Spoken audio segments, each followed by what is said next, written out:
Oke, jadi berikutnya tentang human reaction to vibration ya. Ini dibahas di BS 6472, British Standard 6472.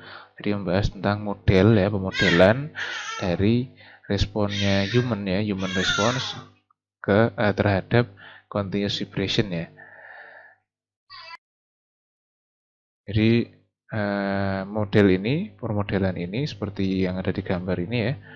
Ini adalah permodelan untuk respon human terhadap vibration yang terjadi, yang secara continuous terjadi, tapi ini didasarkan pada respon human yang dia posisinya berdiri atau duduk. Seperti itu. Nah, ini didasarkan pada nilai root mean square atau RMS acceleration dibandingkan terhadap fundamental natural frekuensi dari floor-nya atau frekuensi natural dari struktur lantainya. Nah, untuk yang masih awam dengan yang namanya natural frekuensi ini, jadi katakanlah semua benda atau di dalam sipil kan kita bicara tentang building ya, kita bicara tentang building. Building itu kan benda juga dan itu kita bikin kaku dan kuat. Nah, ketika kita membuat benda itu, suatu benda kan ketika kita membuat desain bangunan, balok kolomnya kan balok kolom, kemudian pelatnya itu kan kita desain tebalnya, dimensinya. Nah, besar kecilnya, tebal tipisnya itu nanti akan berpengaruh terhadap frekuensi naturalnya si elemen struktur tersebut. Nah, maksudnya seperti apa? Apabila mudahnya seperti ini. Jadi mudahnya adalah apabila ketika katakanlah bangunan tersebut atau elemen bangunan tersebut, misalkan kolomnya atau baloknya itu punya frekuensi natural 1 Hz misalkan seperti itu, 1 Hz ya. Kemudian di dekat bangunan ada misalkan ada kendaraan atau tronton lewat ya, truk tronton yang lewat di depan bangunan itu menimbulkan frekuensi 1 Hz. Nah, itu kan sama. Jadi ketika ada frekuensi getaran yang sama yang terjadi pada frekuensi yang dimiliki oleh elemen struktur tersebut, maka elemen struktur tersebut yang disamai frekuensinya itu nanti akan bergetar gitu. Nah, jadi itulah kenapa kita perlu memperhatikan frekuensi dari bangunan yang kita rancang. Itu secara bangunan kan kita sudah bersinggungan ya pada mata kuliah perancangan itu sedikit disinggung tentang frekuensi bangunan. Nah, ini kita berbicara skupnya lebih sempit lagi.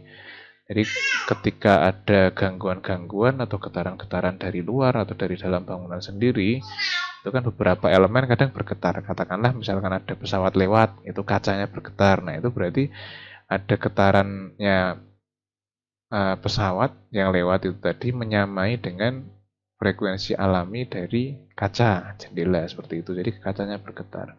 Nah, sama juga ketika kita merancang lantai, lantai itu kan salah satu elemen pada struktur ya. Nah, itu dia punya frekuensi alami sendiri seperti itu.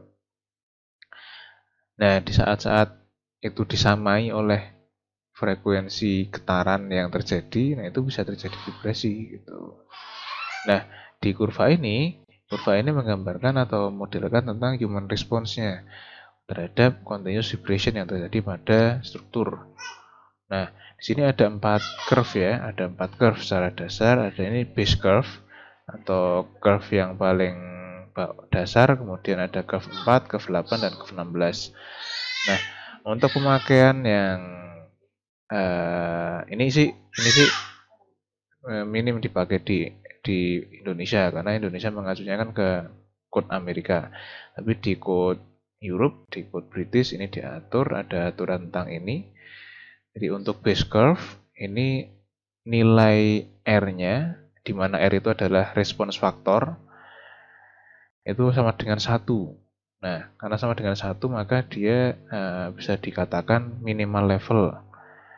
Jadi ini adalah pada bangunan-bangunan yang memang itu dimaksudkan untuk pelayanan prima ya, minim sekali gangguan. Misalkan pada rumah sakit, kemudian Ini rumah sakit pada bagian tempat-tempat untuk melakukan operasi, kemudian laboratorium yang itu sangat presisi seperti itu. Jadi ini minim sekali gangguan di situ. Ini kita gunakan yang nilai R-nya 1 atau pada kurva ini dia menggunakan yang base curve yang paling bawah gangguannya.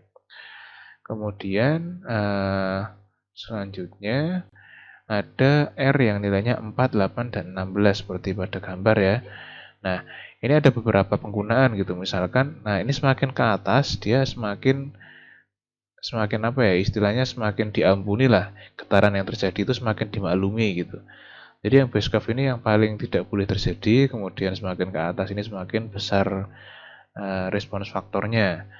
Artinya semakin dimaklumi gitu, semakin ke atas. Nah, untuk curve 4, R sama dengan 4, itu bisa digunakan pada office. Jadi agak rame tapi ya masih nyaman lah untuk dipakai.